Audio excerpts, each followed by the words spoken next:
Marcus Comedy TV give you the best news, reviews, comedy and entertainment, TikTok videos and more. Please remember to like, share and subscribe if you are new to the channel. I see that you are watching but you are not subscribing. Subscribe today, thank you.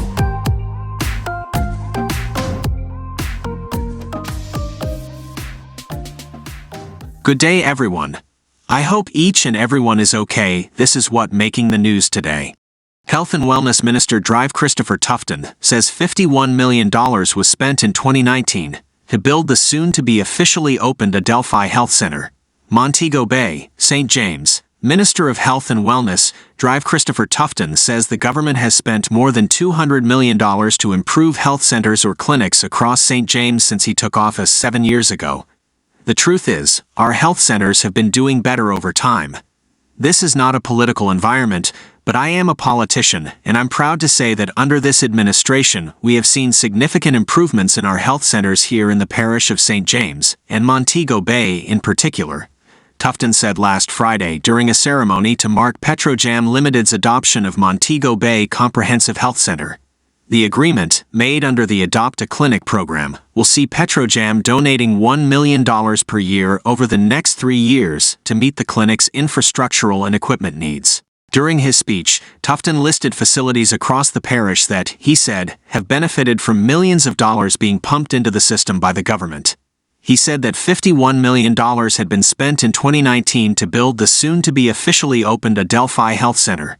Another $56 million was spent on Catherine Hall Health Center in 2020, and $47 million each on the Barnett Town, Flankers, and Granville Health Centers, just to name a few.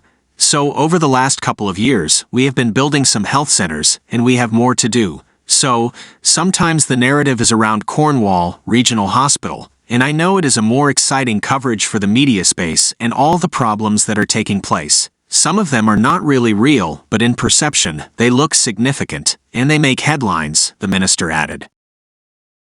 In other news, Dr. Fenton Ferguson has singled out then Prime Minister Portia Simpson Miller for accepting his arguments, despite opposition from members of his own team, that led to the introduction of the Public Health Tobacco Control Regulations 2013 imposed by the People's National Party government.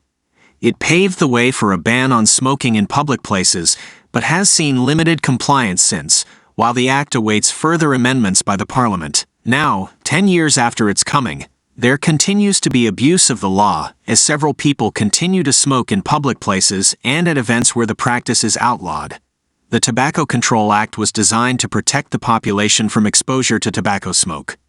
It was piloted by Dr. Ferguson while he served as Minister of Health from 2012 to 2015 and saw some of his government colleagues opposing it, adding to further opposition from some members of the Jamaica Labour Party at the time. However, it was approved by a majority of the House of Representatives and the Senate. In its infancy, those cited with smoking in non-designated areas were issued a ticket which carried a fine of $3,000.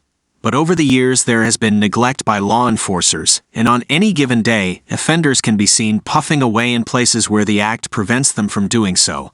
The Sunday Observer last week reported that there had been countless breaches of the act, and that state agencies were passing the buck as it relates to who is responsible for its enforcement.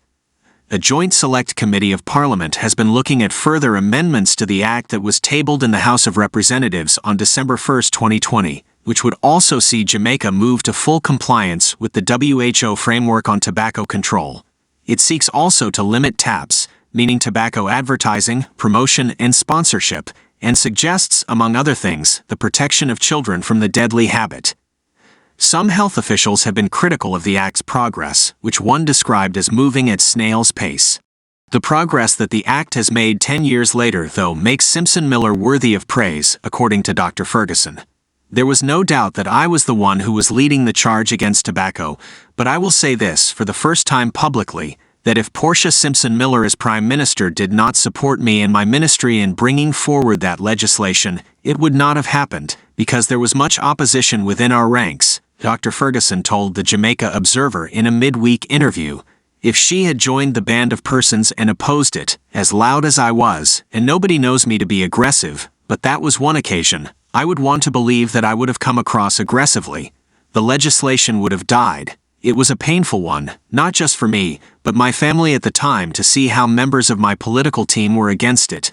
Everybody who knows about the Westminster model knows that if the leader and certain political personalities are not supportive, you can run into trouble. If the leader is with you in terms of support, that's where it is.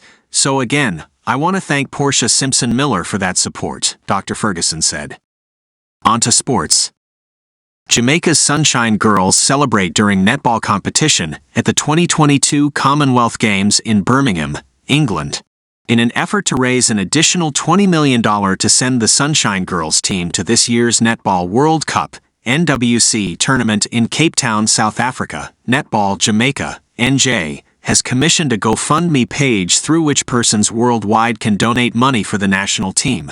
Simone Forbes, first vice president of Netball Jamaica, told the Jamaica Observer that her organization has raised $36 million of the $56 million they require to send the team to the tournament, but they are still in need of additional sponsorship to cover the rest of the cost.